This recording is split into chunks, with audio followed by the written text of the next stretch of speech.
Welcome to our channel Decode Data.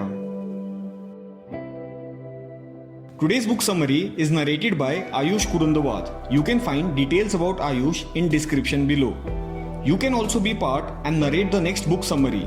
Kindly comment below the next book summary you would like to narrate or contact us. Now let's get started.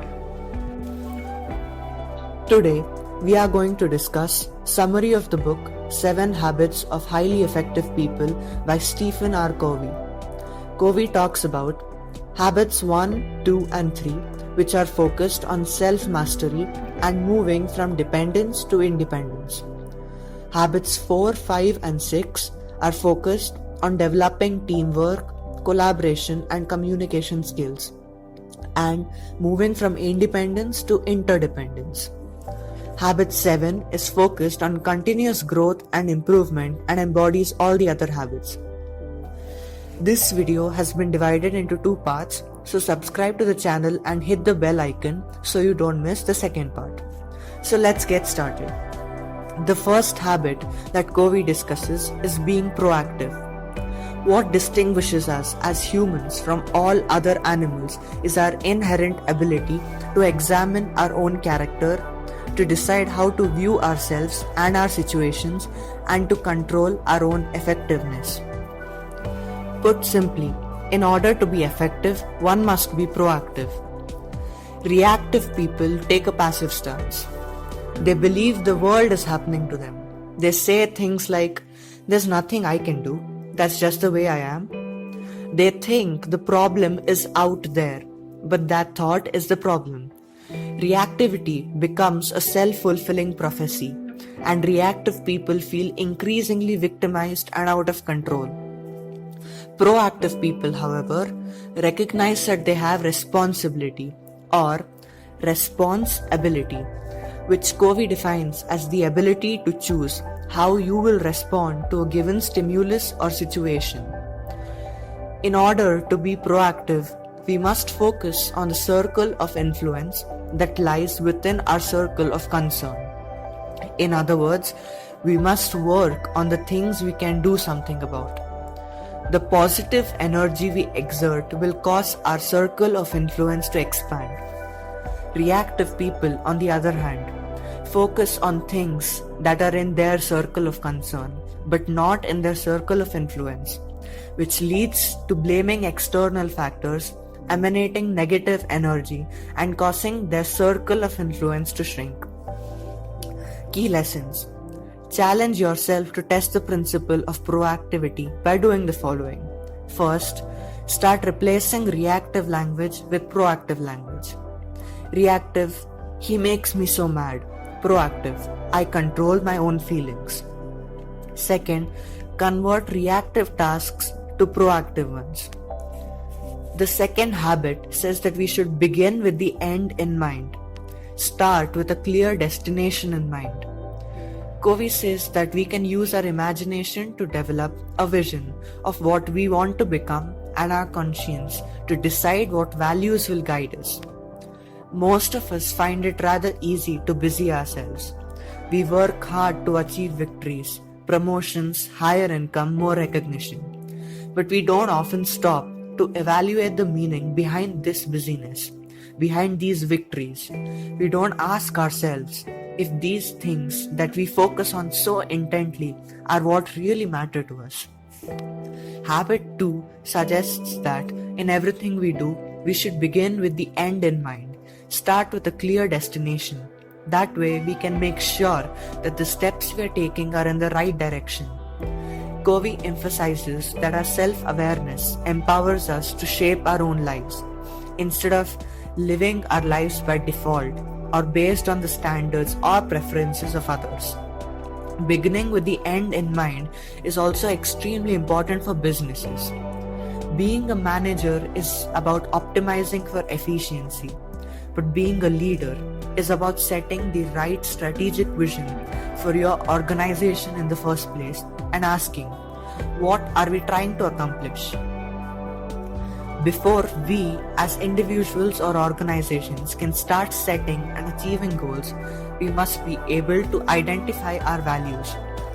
This process may involve some rescripting to be able to assert our own personal values. Rescripting, Covey explains, is recognizing ineffective scripts that have been written for you and changing those scripts by proactivity, writing new ones that are built on your own values. Key lessons. Challenge yourself to test the principle of beginning with the end in mind by doing the following. First, visualize in rich detail your own funeral. Who is there? What are they saying to you? How you lived your life? About the relationships you had? What do you want them to say?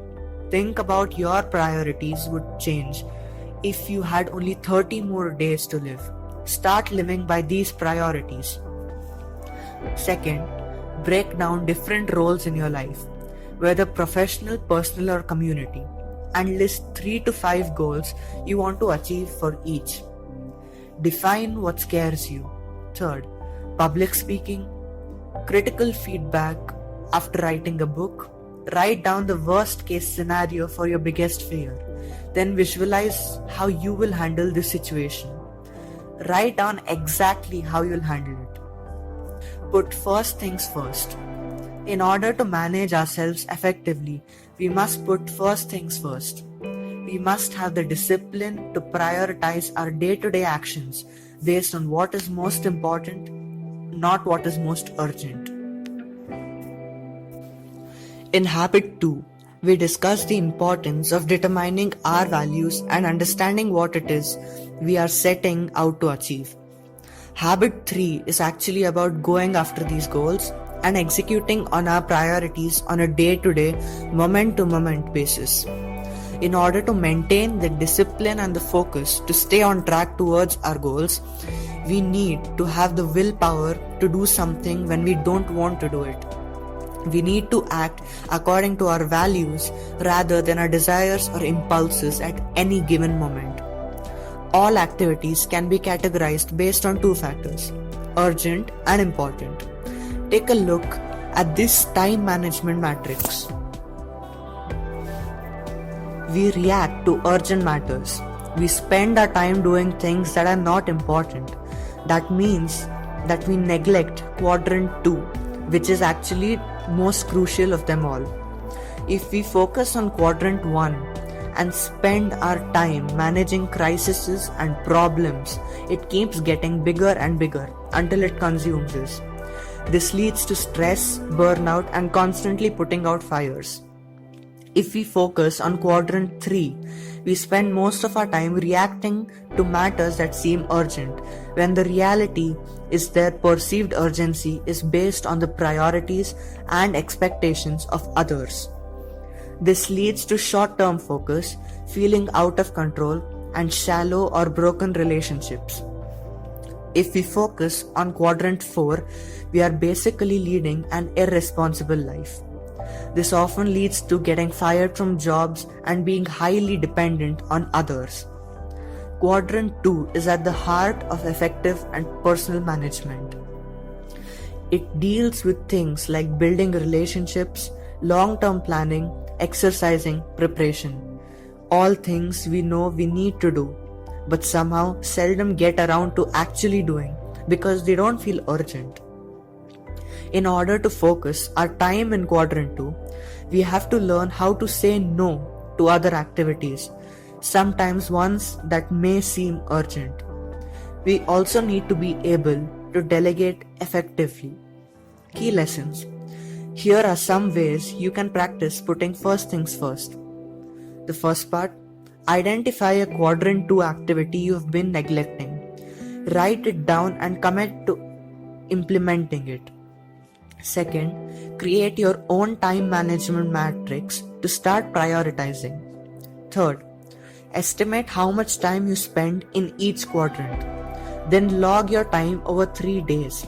How accurate was your estimate? How much time did you spend in quadrant 2, which is the most important quadrant?